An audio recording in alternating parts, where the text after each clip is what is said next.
함께 하나님의 말씀 같이 읽도록 하겠습니다. 이사야 48장 1절에서 11절까지의 말씀입니다. 우리 서로를 향해서 함께 예배할 수 있어 행복합니다 라고 인사하도록 하겠습니다. 함께 예배할 수 있어 행복합니다. 아멘. 아멘. 누가복음 5장 38절에 예수님께서 이렇게 말씀하십니다.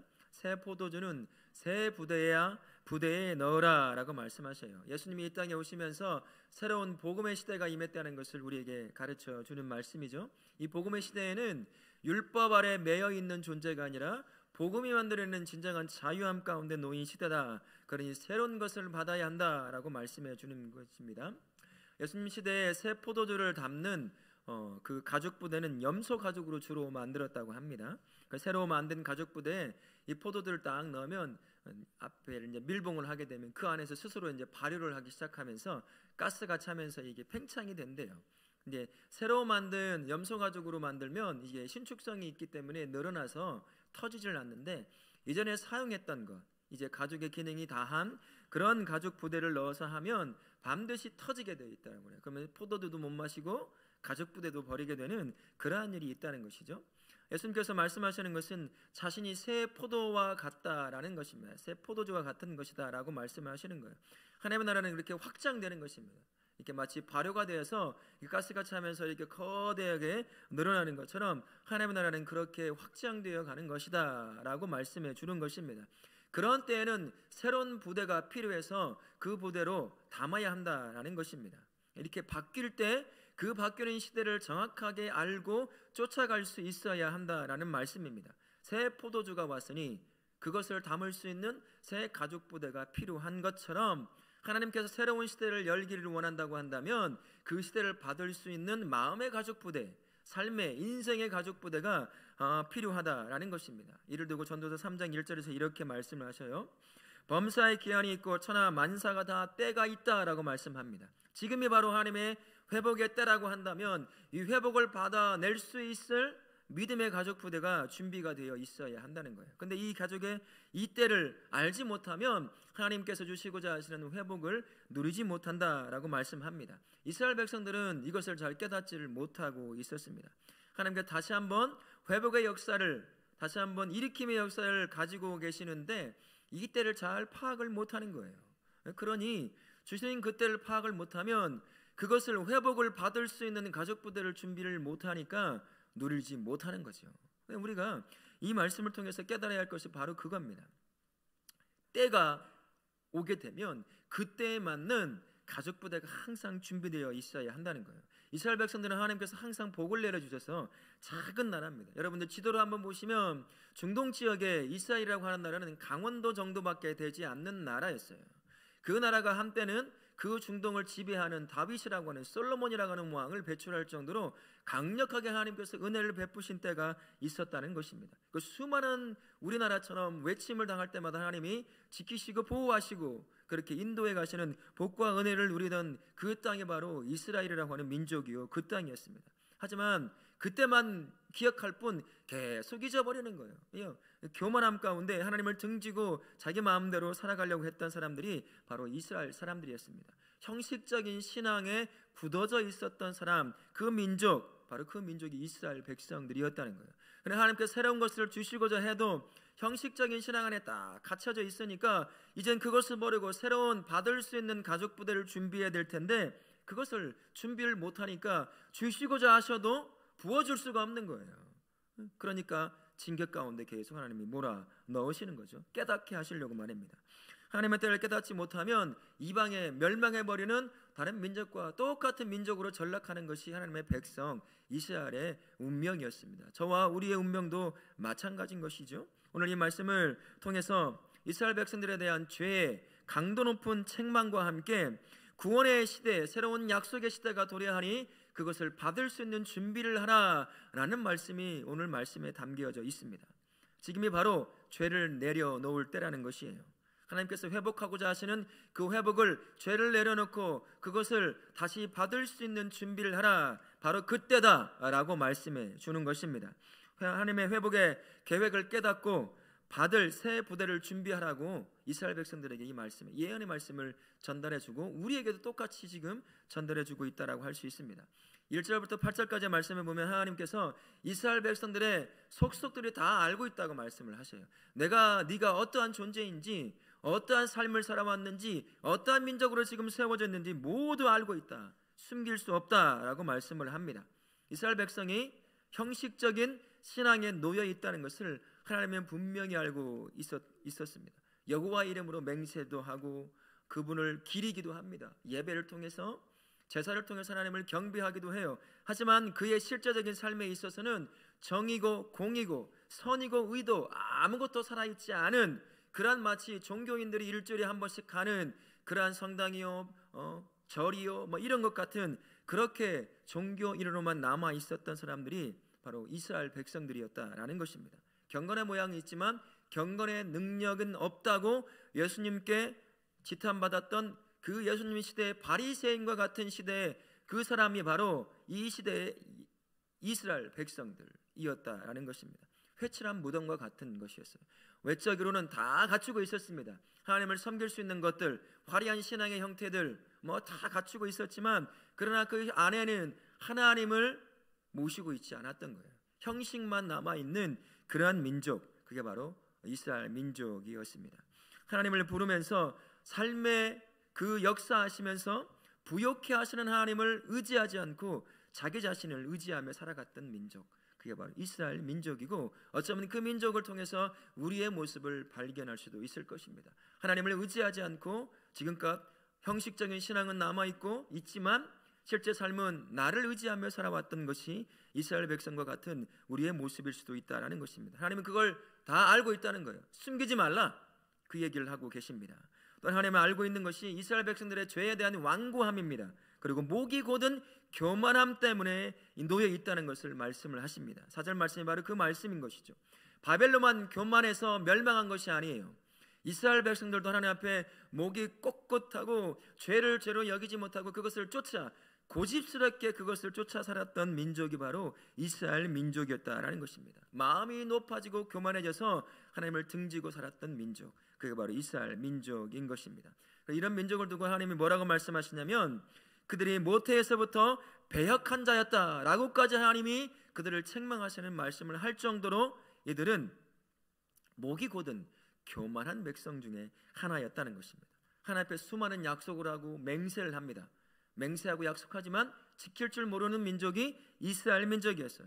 복을 주시면 그때는 좋다고, 복 주시니 내가 이렇게 살겠습니다 라고 얘기하지만 조그만 환경에 문제가 생기면 다시 등지고 하나님을 원망하고 인생을 원망하고 지도자들을 원망하는 그러한 민족이 바로 이스라엘 민족이었다라는 거예요. 이 민족을 통해서 하나님께서 우리에게 깨닫게 하시는 것이 있어요. 하나님이 아시는 나는 어떤 사람인가를 알라는 것이에요. 하나님은 나를 어떻게 알고 계실까? 하나님이 알고 있는 나는 누군가 스스로 한번 질문해 보라는 것이었습니다. 하나님 앞에 숨길 수 있는 건 아무것도 없잖아요. 내 안에 이스라엘 백성들처럼 형식적인 신앙만 남아있을 수도 있습니다. 근데 겉은 화려하고 막 드러나잖아요. 근데 그런 모습이 마치 내가 하나님께서 받으실 만한 신앙을 가지고 있다고 착각할 수도 있다는 것입니다. 하지만 하나님은 진짜를 안다는 거예요. 그 속에 있는 네 마음과 네 생각과 네 삶을 알고 있다라고 말씀을 하시는 것입니다. 형식적이고 교만했던 이스라엘 백성들을 하나님께서 아신다고 말씀하시는 것처럼 우리 안에 숨겨져 있는 형식적인 신앙과 내 안에 죄를 그렇게 붙잡고 살려고 하는 이 교만함 가운데 있는 우리의 모든 것을 다 알고 계시다라고 말씀을 하고 계시는 거예요. 이 무너진 삶, 어쩌면 이게 무너진 삶이라고 말할 수 있겠잖아요. 이 무너진 삶을 하나님 앞에 그대로 가지고 오라는 거예요. 내가 너 다 아니까 숨길 거 아무것도 없어. 그러니까 그 모든 것 내가 다 알고 있으니까 가지고 내 앞에 나오라는 것입니다. 너를 책망하고자 하는 것이 아니라 그것이 아무것도 아닌 것처럼, 모르는 것처럼 착각하고 살지 말고 내가 너를 아는, 너를 깨닫고 그 안에 있는 형식적이며 교만한 것들을 다 가지고 내 앞에 가지고 나오라. 그러면 내가 그 삶을 향해서 새로운 계획을 가지고 있다, 그 말씀을 지금 해주고 계시는 거예요. 바로 그 말씀이 9절부터 11절까지의 말씀입니다. 하나님께서 형식적인 신앙과 교만에 찌들어 있는 인생들을 향해 가지고 오는 그 백성을 향해서 내가 이제 새로운 계획을 너에게 행할 것이다 라고 말씀해 주는 것입니다. 오늘 말씀해 보니까 그 두 가지를 하나님께서 새로운 계획을 가지고 계시다는 것을 알 수 있습니다. 첫 번째는요, 연단이라고 하는 것입니다. 여러분, 연단이 뭐죠? 연단이 뭐예요? 우리에게는 어떻게 다가오죠?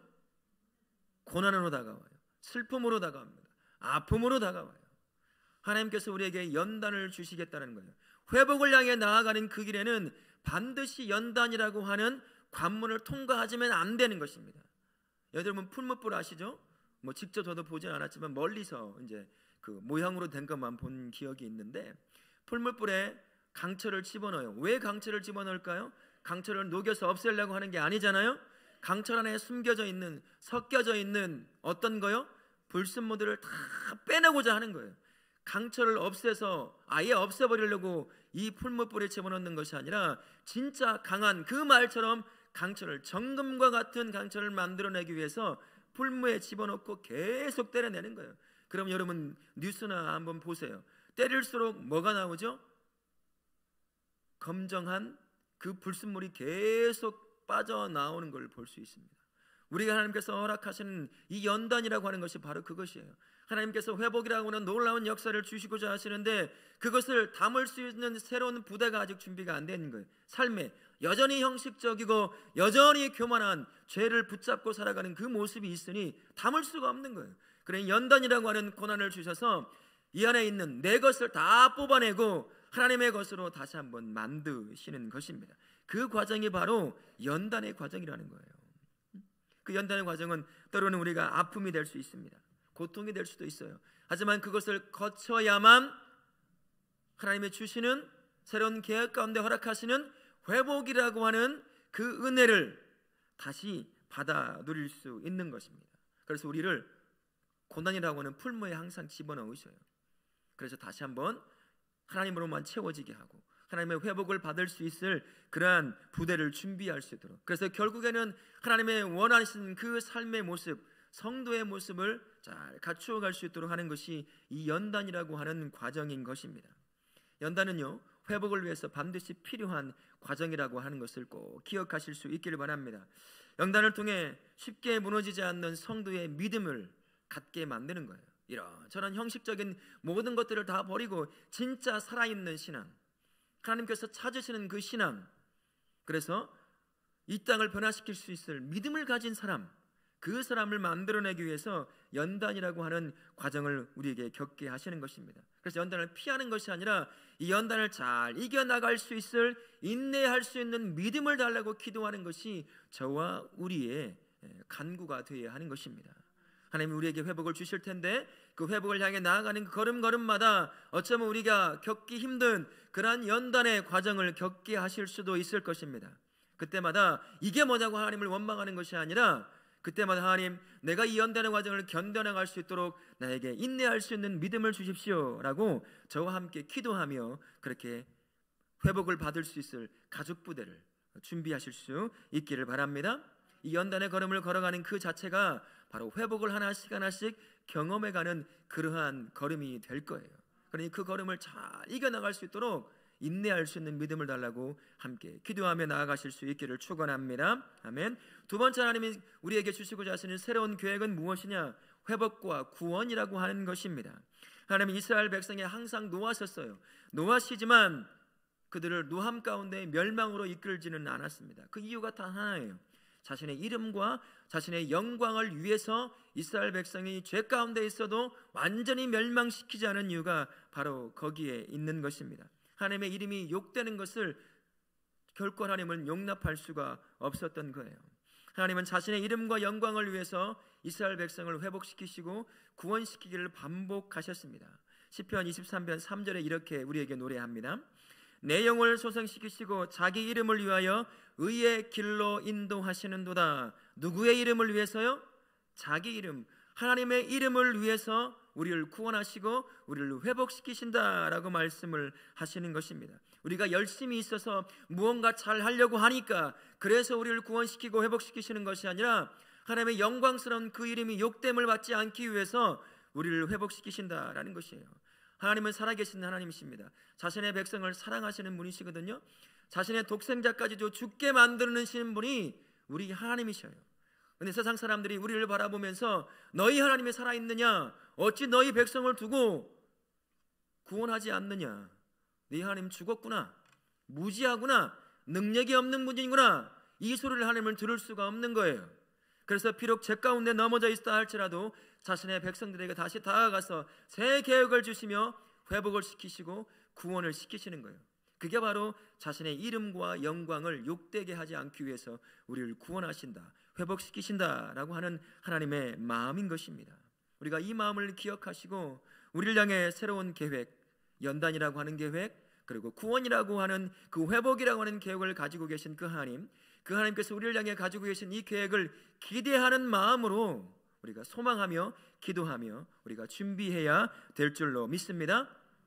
하나님은 우리의 삶에 어떠한 모습을 갖고 있는지를 정확하게 다 알고 계시는 분이십니다. 우리의 신앙이 그렇게 좋지 못하다는 걸 알고 있어요. 겉은 화려하지만 그러나 그 속은 그렇지 않다는 걸 하나님은 너무나 잘 알고 계셔요. 우리 숨길 필요가 없는 거죠. 사람들에게는 숨길 수가 있습니다만 하나님 앞에는 숨길 수 없는 게 우리의 마음이요, 우리의 삶이요, 우리의 신앙인 줄 믿습니다. 그것을 그대로 가지고 오라는 거예요. 네 모습 그대로, 겉은 화려한 모습, 형식적인 거 있는 거 다 아는데 그거 가짜인 거 안다. 그러니 그것을 가지고 나오라라고 말합니다. 그리고 죄를 붙잡고 살아가는 이 고집스러운 이 교만쟁이, 네 안에 숨겨져 있는 그것, 그 교만을 가지고 하나님 앞에 가지고 나오라는 거예요. 그러면 그 인생에 가지고 나온 그 인생에 내가 새로운 계획을 가지고 있어. 너를 더 믿음 있는 사람으로 연단이라는 과정을 통해서 어느 상황에서든지 나만을 붙잡을 수 있는 단단한 믿음을 가진 사람, 내가 그 사람으로, 그 믿음의 사람으로, 나의 백성으로 다시 한번 내가 너를 만들어낼 거야. 그러니 착각하지 말고, 내가 모를 거라고 착각하지 말고 네 안에 있는 그 모든 것들 다 가지고 나에게 가지고 와라. 그럼 내가 너를 연단하고 연단해서 누구도 흔들 수 없는 나만을 붙잡고 살아가는 믿음의 사람으로 내가 너를 세울 것이다. 그리고 네가 누려야 될 그 회복의 역사를 내가 다시 한번 누리게 만들 것이다 라고 말씀하시는 분이 우리 하나님이신 줄 믿습니다.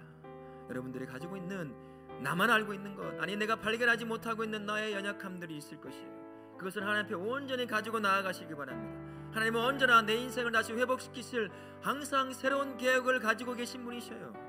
비록 연단이라고 하는 과정을 반드시 겪어야 하지만 그 연단을 겪으면 그 다음부터는 하나님 주시는 회복을 경험할 수 있는 놀라운 은혜의 삶이 우리의 삶인 것입니다. 그런 여러분 안에 있는 무너져버린 삶의 부분들, 그러려니 하고 뭐 다 그러는 거 아니겠어라고 여기며 살아갔던 그 무너진 삶의 부분들이 있다고 한다면 하나님 앞에 부끄러움 없이 그대로 가져오십시오. 언제나 새로운 계획을 가지신 그분이 연단을 거쳐서 다시 회복과 부흥의 역사를 경험하게 만들 줄 믿습니다.